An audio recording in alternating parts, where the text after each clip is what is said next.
Let me know if there's any leaks.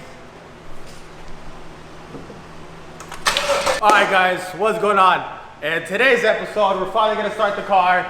I've got a new radiator for the engine cooler. It's right here, yeah. So, we're gonna replace it. We're gonna do an oil change on it, and hopefully we can start it. Let's get it.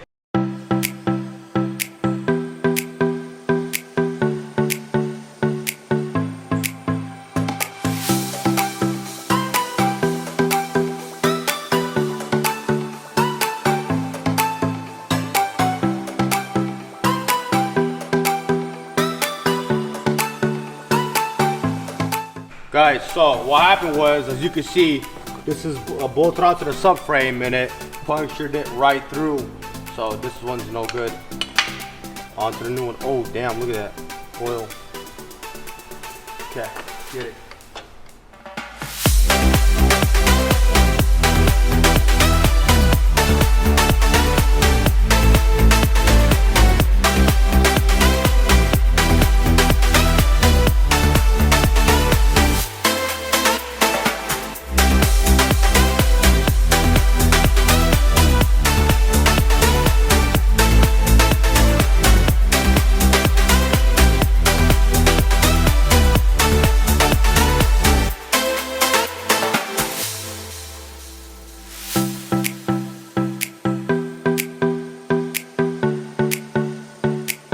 Alright guys, so we finally took off the old oil cooler for the transmission. We're going to install this one.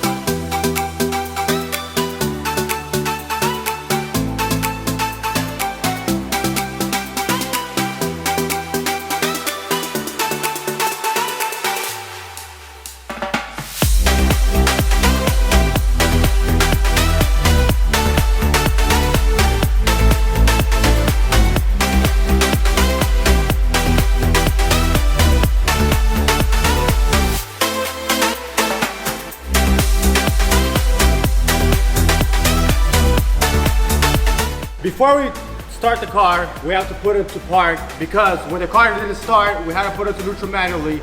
So now we're gonna take this bolt and just loosen it back out. Right about there. Cool.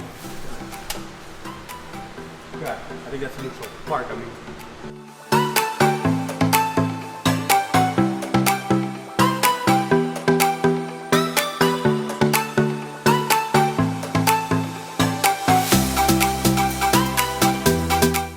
You know what's funny? I don't even know where these bolts go. Damn.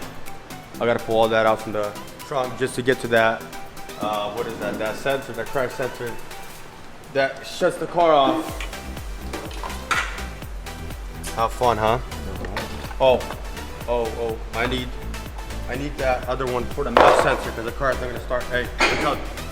This is a clean filter for you guys. Yeah. Right here. Oh, damn, see that? Yeah. Okay. Now we take this. It's gonna be our stand right here.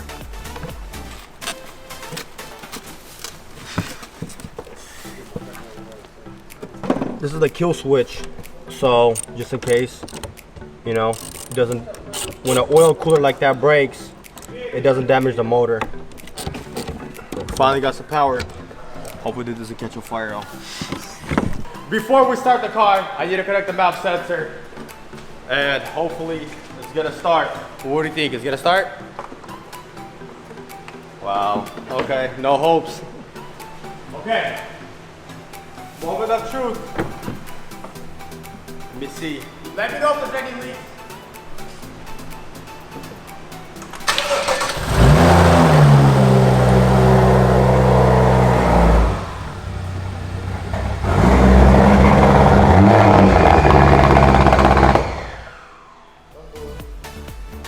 Well, at least it started. Yes, let me start it one more time.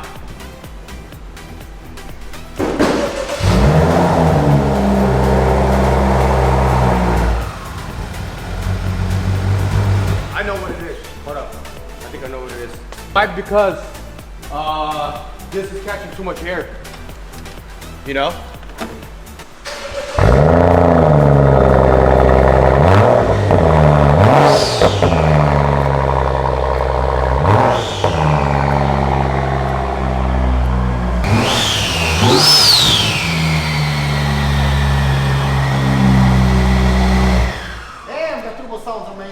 Okay, I'm happy that the motor runs good. As you seen in the video, it starts up, sounds good. Stay tuned for part 4 where I start replacing the hood, fender, pulling this upper pillar out, as well as installing frame rails. Actually, this is a new frame rail that I got from the dealer. It was like 60 bucks, whatever. So stay tuned, I'll see you guys in the next one.